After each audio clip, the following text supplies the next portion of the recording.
आज म तपाईहरुलाई माइक्रोटिक राउटरको क्विक सेटअप कसरी गर्ने भन्ने बारेमा सिकाउन गइरहेको छु। मसँग एउटा माइक्रोटिक राउटर छ, त्यसमा मैले पावर जोडेको छु र माइक्रोटिक राउटरको पोर्ट 2 मा चाहिँ मैले पोर्ट 2 लाई मेरो ल्यापटपको एनआईसी पोर्टमा जोडेको छु, नेटवर्क पोर्टमा जोडेको छु। मैले पोर्ट 2 किन युज गरेको भन्दाखेरि कहिलेकाहीँ चाहिँ अरु पोर्टहरु चाहिँ फायरवालले ब्लक गरिदिन पनि सक्छ। तपाईलाई माइक्रोटिक राउटर कन्फिगरेसन गर्नको लागि चाहिँ एउटा विनबक्स सफ्टवेयर चाहिन्छ। तपाईले गुगलमा गएर विनबक्स डाउनलोड भनेर सर्च गर्नुभयो भने तपाईले सजिलै विनबक्स डाउनलोड गर्न सक्नुहुन्छ। अब म विनबक्स ओपन गर्न गइरहेको छु।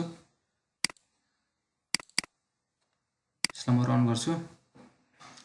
यो राउटर मेरो अलरेडी सेटअप छ र यो सेटअपलाई चाहिँ म यहाँबाट रिमुभ गर्छु। सबभन्दा पहिला म माइक्रोटिक राउटरलाई लगइन गर्छु। यसमा कुनै पासवर्ड छैन।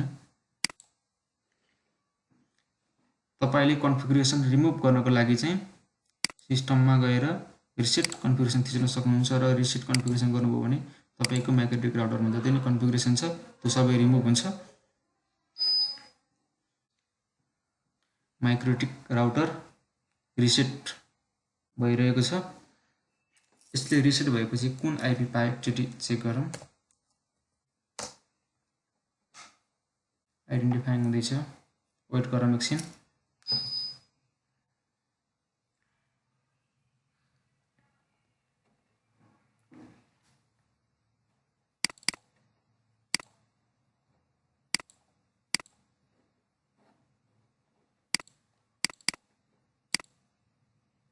हेर्नुस् यहाँ 192.168.88.1 कुनै पनि माइक्रोटिक राउटर रिसेट गरिसकेपछि यसले यही आईपी पाउँछ। अब म माइक्रोटिक राउटरलाई लगइन गर्न गइरहेको छु। लगइन गर्नको लागि चाहिँ म एकचोटी रिओपन गर्छु यसलाई।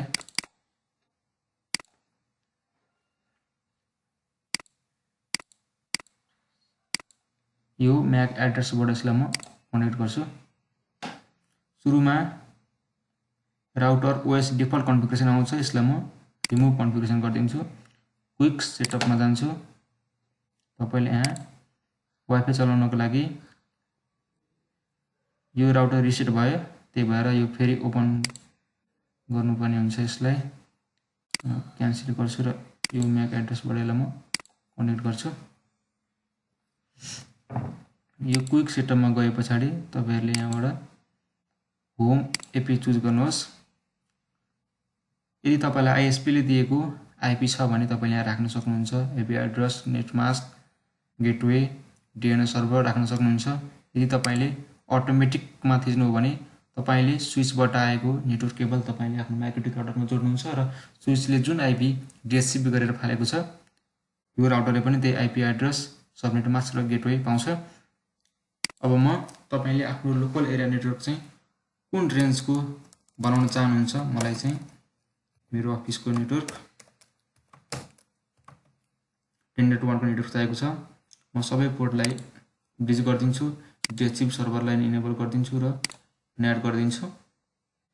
तपाईले यहाँबाट चाहिँ माइक्रोटिक राउटरको लगइन गर्दाखेरि पासवर्ड राख्न सक्नुहुन्छ। पासवर्ड राख्नुस्, फेरि कन्फर्म गर्नुस् र अब म वाइफाई को लागि चाहिँ वाइफाई को नाम राख्छु म होम राखिदिन्छु। फ्रिक्वेन्सी 2412, यो ब्यान्डविड्थ 2 गिगाहर्ज।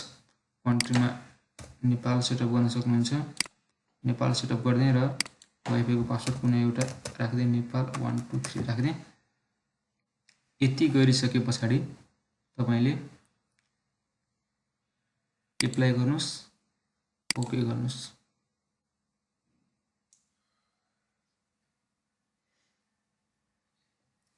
अब चेक गरौँ यसले कुन आईपी पाइरहेको छ। यो कन्फिगरेसन सेटअप हुँदैछ, एकछिन वेट गरौँ।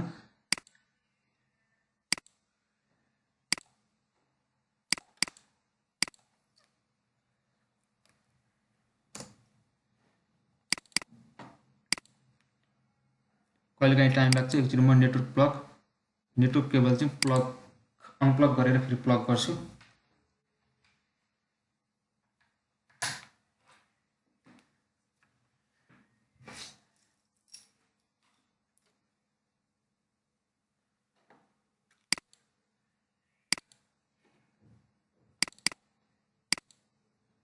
यसले अहिले 10.1 को आइपी पाइसकेको छ।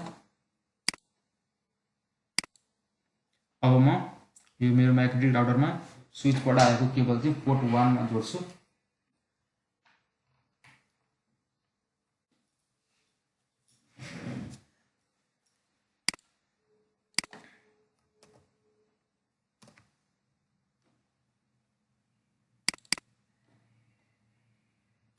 र यो नेटवर्क केबललाई नि मेरो ल्यापटपमा जोडेको केबललाई एकचोटि अनप्लग गरेर फेरि प्लग गर्छु र यतापट्टि पिङलाई पनि चलाइरहन्छु।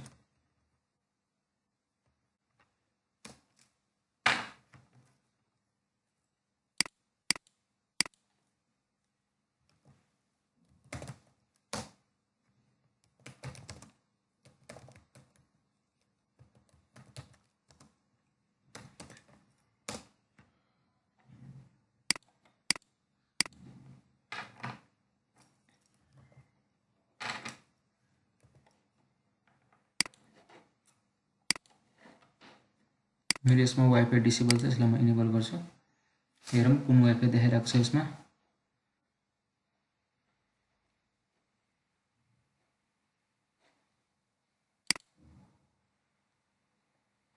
अघि मैले बनाएको होम देखाइरहेको छ, यसमा म कनेक्ट गर्छु। यसमा पासवर्ड थियो नेपाल 123। पेस्ट गरौँ।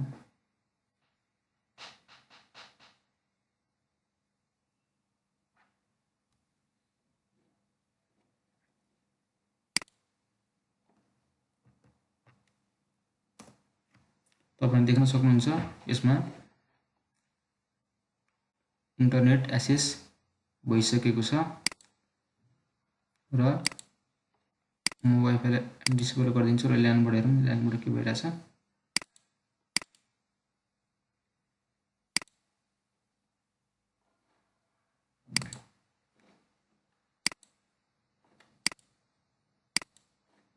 ल्यानबाट कनेक्ट हुन टाइम लाग्छ र कनेक्ट हुन्छ नै।